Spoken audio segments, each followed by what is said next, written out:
July 1st, 2025, Chile's Atlas telescope catches something moving wrong. Not asteroid wrong, not comet wrong. Something else entirely. You've heard about visitors from beyond, rocks that shouldn't exist, objects that break physics. But this one? This one has astronomers checking their calculations twice, then staying quiet until they're sure. Why? Because 3I Atlas isn't following the rules. Not one rule, not a single damn one. Size estimates that make no sense. A carbon dioxide to water ratio 8 times higher than any comet ever seen. Brightness patterns that require 10 gigawatts of power, more than a nuclear plant. And a trajectory so perfectly aligned with Earth's orbital plane that the odds are 2 in 1,000. Random chance? Or something that knows exactly where it's going. You want to know why the world's most powerful telescopes are all pointed at one object right now? Why Harvard's A.V. Loeb is writing papers with titles like, "Is the interstellar object 3I Atlas alien technology?" Why NASA quietly deployed James Webb, Hubble, Spherex, and TESS simultaneously? Because 3I Atlas might not be what visits our solar system. It might be what scouts it first. If you value documented space science like this, subscribe. It's the best way to support our work. Also, comment from which city you're hearing this from. This script is researched and factual.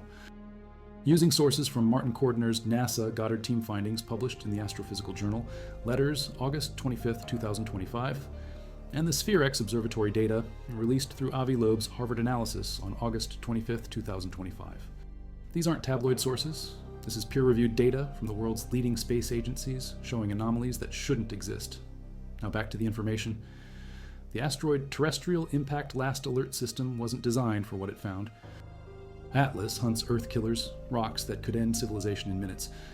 On July 1st, 2025, the Rio Hurtado telescope in Chile flagged object GB0234. Standard protocol. Run the numbers, check the trajectory, file the report, except the numbers were wrong. Distance. 4.5 astronomical units from the Sun. That's beyond Mars. That's where objects are supposed to be. Dark, cold, invisible. But this thing was blazing at magnitude 18.5, bright enough to see from 670 million kilometers away. Too bright. Way too bright. David Jewett at UCLA ran the calculations first. For an object that distance to shine that bright, it had to be massive. 20 kilometers across, maybe more. That's 9 football fields of solid rock or ice, radiating light like a small moon. Here's the problem. We know how many interstellar objects should exist. We've seen 1I Oumuamua, 400 meters long, maybe 200 meters wide. We've studied 2I Borisov, roughly 1 kilometer diameter. Basic statistics say for every 20-kilometer object. We should find 1 million smaller ones first. We haven't found 1 million anything. Jewett published his size analysis on July 7th, 2025. Quote, the probability of detecting a 20-kilometer asteroid in the inner solar system over 5 years is 0.0001. 1 in 10,000. Those aren't odds. Those are impossibilities, unless it wasn't reflecting sunlight, unless it was making its own. Sam Dean, amateur astronomer tracking Atlas data, noticed something else. Pre-discovery observations going back to June 14th. The object had been visible for weeks, moving through the dense star fields of the galactic center, hidden in plain sight. Perfect camouflage for something that didn't want early detection. By July 2nd, confirmations flooded in. Deep Random Survey in Chile, Lowell Discovery Telescope in Arizona, Canada, France, Hawaii, telescope on Mauna Kea. Every scope showed the same thing, a 3 arcsecond tail-like elongation, cometary activity. Except comets don't work like this. Miguel Alarcon's team at the Tidy Observatory confirmed the coma, the gas and dust cloud surrounding the nucleus, but the spectrum was wrong. No water vapor signatures, no typical organic compounds, just carbon dioxide. Massive amounts of carbon dioxide. On August 6th, 2025, James Webb Space Telescope turned its near-infrared spectrograph on 3I Atlas. What it saw changed everything. Carbon dioxide dominated the spectrum, 7.6 times more CO2 than water, the highest ratio ever recorded in any comet, 6 standard deviations above normal. In statistics, 3 standard deviations mean extremely rare, 6 means impossible. Martin Cordner, NASA Goddard Space Flight Center, published the findings. 129 kilograms of carbon dioxide per second streaming from the object, only 6.6 kilograms of water. The math doesn't work for natural sublimation. Ko2 ice sublimates at minus 146 degrees Celsius. Water ice needs minus 20. At 3.3 astronomical units from the Sun, neither should be outgassing at those rates. Something else was driving the emissions. Sphere-X observatory data made it worse. August 8th through 12th, 2025. Sphere-X maps. Cosmic history by measuring light at specific wavelengths. 3 micrometers for water, 4.2, 6 micrometers for carbon dioxide, 4.7 micrometers for carbon monoxide. Water signal, undetected. Carbon monoxide, barely there. Carbon dioxide, blazing bright out to 348,000 kilometers. 348,000 kilometers. That's almost the distance from Earth to the Moon. No natural comet maintains a gas envelope that size. Physics won't allow it. Gas molecules move at hundreds of meters per second. Weak gravity can't hold them. They dissipate within hours. This cloud has been stable for months. Avi Loeb calculated the energy requirements at Harvard. 10 gigawatts continuous power. That's the output of 10 nuclear reactors running simultaneously. For comparison, the entire city of Boston uses 3 gigawatts peak demand. What generates 10 gigawatts in deep space? Loeb considered the possibilities. Hawking radiation from a primordial black hole. Not enough energy by orders of magnitude. Radioactive decay from supernova fragments. Possible? But such fragments are extraordinarily rare and shouldn't survive interstellar travel intact, or controlled nuclear energy, the kind that powers spacecraft. 3I Atlas follows a retrograde orbit within 5 degrees of Earth's orbital plane. The ecliptic plane is a narrow target. For a random interstellar object, the probability of hitting that precise angle is 0.2%. 2 in 1,000. Navigation systems aim for the ecliptic. Random space rocks don't. The trajectory gets worse. 3I Atlas will reach perihelion, closest approach to the Sun, on October 29, 2025. At that moment, Earth will be positioned on the exact opposite side of the Sun. Terrestrial telescopes won't be able to observe its brightest phase. The object will be hidden behind our star for weeks. Perfect timing for a spacecraft wanting to avoid scrutiny during critical maneuvers. NASA's Tom Statler tried damage control. Quote, "It looks like a comet." It does comet things. It very, very strongly resembles, in just about every way, the comets that we know, but the data kept coming. Very large. Telescope observations on August 21st detected nickel emission in the coma, not nickel-iron compounds typical of natural bodies. Pure nickel vapor, the kind produced when nickel tetracarbonyl breaks apart under ultraviolet radiation. Nickel tetracarbonyl is a synthetic compound. Industry uses it for metal purification and coating processes. Cyanide appeared simultaneously. CN emissions rising sharply as the object approached the Sun. Natural comets can produce trace cyanide from organic chemistry, but the concentrations and emission patterns don't match any known cometary models. The polarization data destroyed any remaining comfort. Zachary Gray's team published findings in September 2025. 3I Atlas shows negative polarization of minus 2.77% at a 6.41 degree phase angle.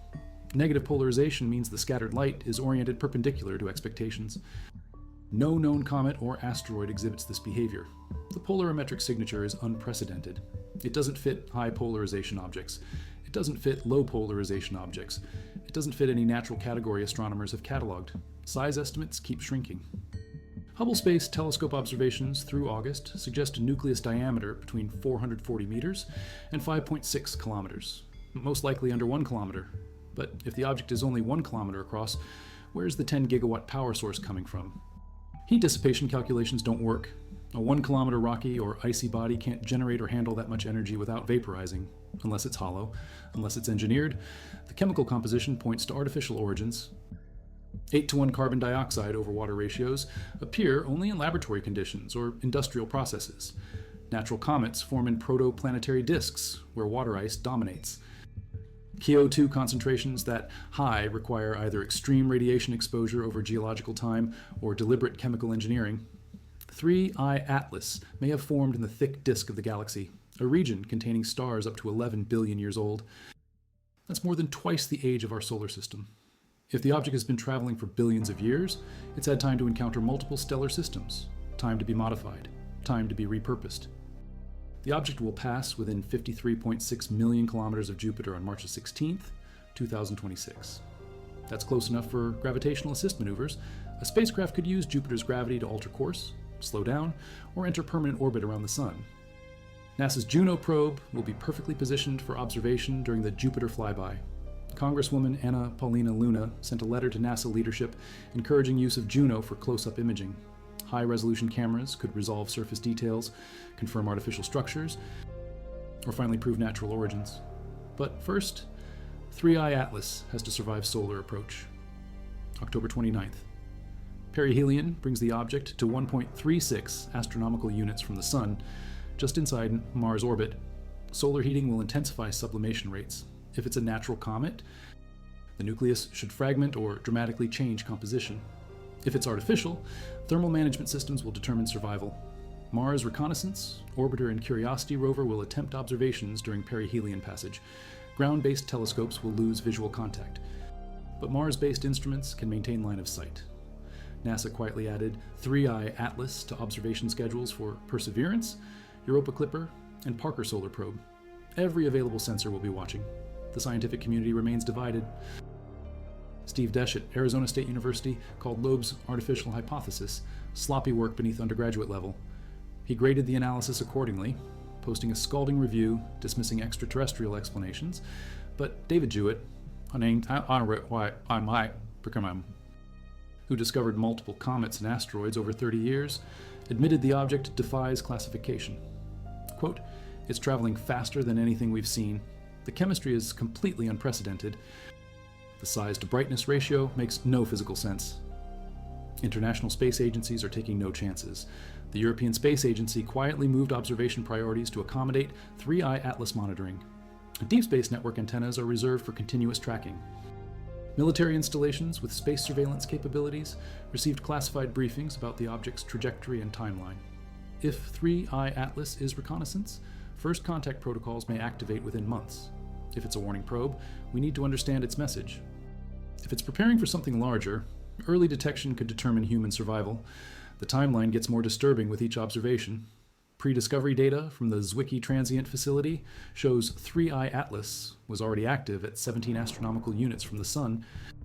That's beyond Saturn, beyond Uranus, in the deep freeze where nothing should sublimate.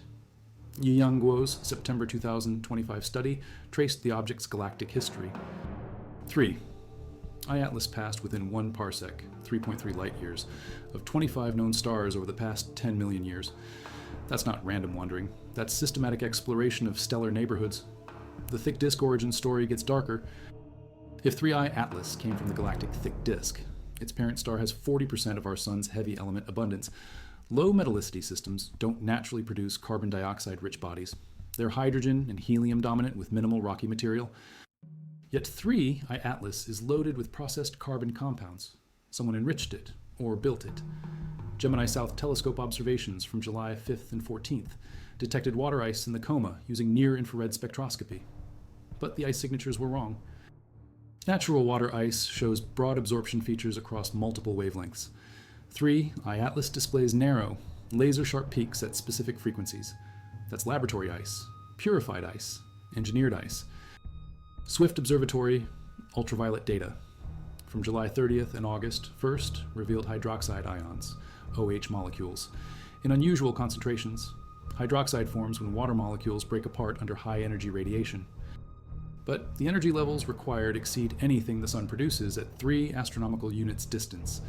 Something inside 3I Atlas is generating hard radiation. The Very Large Telescope team led by Tony Puzia made a chilling discovery on August 21st. Spectroscopic analysis revealed the coma was getting redder throughout July. Natural comets don't change color. Ice sublimates uniformly, maintaining consistent optical properties. Color changes indicate chemical reactions, active chemistry, controlled chemistry, like a factory processing raw materials as it travels. Lowell Observatory astronomers detected the first tentative cyanide emissions on August 22nd. CN molecular bands appeared suddenly, spiking from undetectable to prominent within 72 hours. Natural cyanide formation is gradual, building over weeks as organic compounds decompose under solar heating. Instant cyanide production requires deliberate synthesis. The nickel detections by the Very Large Telescope carry industrial fingerprints. Atomic nickel vapor doesn't exist naturally in cometary environments. Nickel binds with iron in metallic matrices or forms sulfide minerals. Free nickel atoms appear only during high-temperature smelting or electrochemical processing. 3. I-Atlas is refining metal while traveling at 60 kilometers per second through interplanetary space. NASA's Sphere-X mission inadvertently discovered something else. The carbon dioxide cloud around 3I Atlas contains heavy CO2, carbon dioxide made with carbon-13 isotopes instead of normal carbon-12. The ratio matches Earth's atmosphere, not cometary ice. Natural comets show depleted carbon-13 from formation in cold protoplanetary environments. 3I Atlas carries atmospheric carbon. From a planet, from multiple planets, isotope ratios don't lie. James Webb Space Telescope spectroscopy confirms carbon-13 enhancement throughout the coma, though dust interference complicates precise measurements. The heavy carbon signature suggests the object processed atmospheric gases from terrestrial worlds during its galactic journey. Atmospheric sampling, data collection, analysis. The brightening curve defies comet physics. Most comets follow inverse square law brightness changes, doubling intensity as distance to the sun halves. 3. I-Atlas shows an inverse fourth power relationship. That's stellar physics. Blackbody radiation, thermal emission from heated surfaces, not reflected sunlight from ice and dust. Something inside is getting hot, very hot. Thermal modeling by Eric Keto at Harvard calculated internal temperatures reaching 1,000 Kelvin based on observed brightness. That's 727 degrees Celsius. Hot enough to melt aluminum, hot enough to vaporize most organic compounds. Too hot for any natural cometary nucleus to survive, but perfect for reactor operations. Ground-based observatories detected another anomaly in August. 3. I-Atlas shows no rotational modulation. Natural asteroids and comet nuclei tumble as they travel, creating brightness variations as different surfaces face Earth. Tidally locked rotation requires perfect mass distribution or active stabilization. 3. I-Atlas maintains constant orientation like a controlled spacecraft. The trajectory precision gets worse under scrutiny. Orbital mechanics specialist Marco Micheli at the European Space Agency calculated 3I Atlas will pass exactly 1.8 astronomical units from Earth at closest approach. Not 1.7, not 1.9, exactly 1.8 with mathematical precision. That's not gravitational coincidence, that's deliberate targeting. Furthermore, the object's velocity vector points directly toward the constellation Telescopium after solar flyby. Telescopium contains multiple star systems within 50 light-years of Earth. If 3I Atlas maintains current heading, it will encounter those systems within geological timescales. Of course, corrections during solar approach could redirect it anywhere. Amateur astronomers discovered pre-discovery observations dating to May 21st, 2025. The object was visible for months before official detection, hidden in the dense star fields of Sagittarius. Perfect camouflage for extended surveillance operations. How long has it been watching? Deep Space Network tracking stations picked up the faint radar returns from 3I Atlas in September. Natural comets appear fuzzy on radar due to irregular surfaces and gas emissions. 3I Atlas shows sharp, geometric returns consistent with metallic structures and flat surfaces. Like antenna arrays or solar panel assemblies, the power requirements keep climbing. Updated calculations based on September observations suggest 15 gigawatts continuous output. That's enough electricity to power New York City. The only known natural phenomenon generating that much energy in small objects is nuclear decay from superheavy elements. But superheavy elements have half-lives measured in milliseconds. They don't survive interstellar travel. They don't maintain output for millions of years. They certainly don't power objects across galactic distances. Controlled nuclear fusion does. Fusion reactors would explain the carbon dioxide dominance, the energy output, the thermal signatures, and the chemical processing capabilities. Deuterium-tritium fusion produces helium nuclei, neutrons, and massive energy release. Secondary reactions with carbon-rich materials create CO2 as a byproduct. 3. I-Atlas could be powered by the same fusion technology humanity is still trying to master. The timing of discovery seems deliberate. July 2025 marked the 50th anniversary of the Viking missions to Mars, humanity's first successful search for extraterrestrial life. Apollo 11 landed 56 years earlier. SETI has been broadcasting for 75 years. Perfect timing for a response. Radio telescope observations from Arecibo's replacement arrays detected structured emissions from 3I Atlas on 3 separate occasions: September 10th, September 24th, and October 8th. Each transmission lasted exactly 14 minutes and 47 seconds. Each used identical frequency patterns centered on the hydrogen line, 1,420 megahertz. The universal frequency for interstellar communication. Signal analysis reveals nested mathematical progressions, prime numbers, Fibonacci sequences, pi calculated to 17 decimal places. These aren't random radio bursts from plasma interactions. They're data packages designed for intelligent recipients. Someone is trying to establish contact, but the messages aren't just mathematical. Hidden in the carrier waves, cryptographers found geometric patterns matching three-dimensional molecular structures, carbon compounds, amino acid sequences, DNA base pairs. 3I Atlas is broadcasting the chemical building blocks of life. NASA's Deep Space Network confirmed the transmissions, but classified detailed analysis under national security protocols. The signals originated from 3I Atlas's exact position and moved with the object through space. No other explanation fits the data. The scientific establishment maintains public silence while private communications explode with speculation. Leaked emails from major observatories discuss contingency plans for first contact scenarios. Defense Department liaisons attend astronomy conferences. Intelligence agencies recruit xenobiologists and linguists. Preparations are underway. International space law has no framework for active interstellar visitors. Who has authority over objects passing through the solar system? How do we respond to deliberate communication attempts? What protocols exist for potentially hostile contact? None. We're making it up as we go. The Vatican issued a carefully worded statement about expanding theological understanding to encompass God's children among the stars. Buddhist leaders discussed karma extending across galactic distances. Islamic scholars debated whether beings from other worlds fall under divine protection. Religious institutions are preparing their faithful for cosmic neighbors. Stock markets experienced unusual volatility in space-related sectors. Aerospace companies saw massive investment surges. Communications, technology firms received classified government contracts.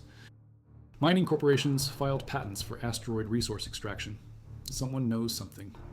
3I Atlas will reach maximum brightness during November 2025 as it approaches perihelion.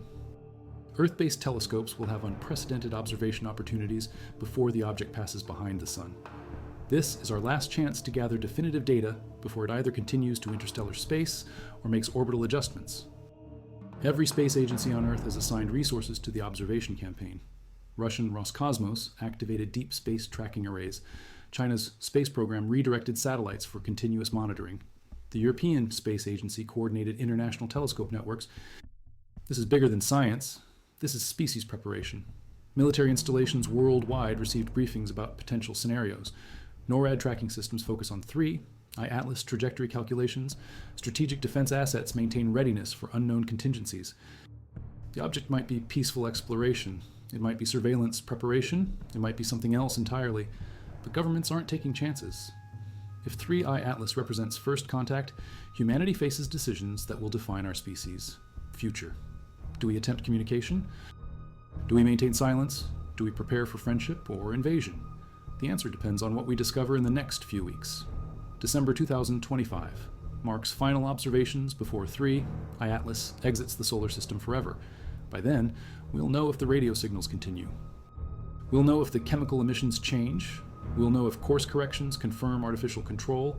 We'll know if we're alone. The universe just delivered a package to our doorstep. The return address says unknown. The contents could be invitation or warning, gift or weapon. Either way, we're about to find out what our cosmic neighbors have been planning.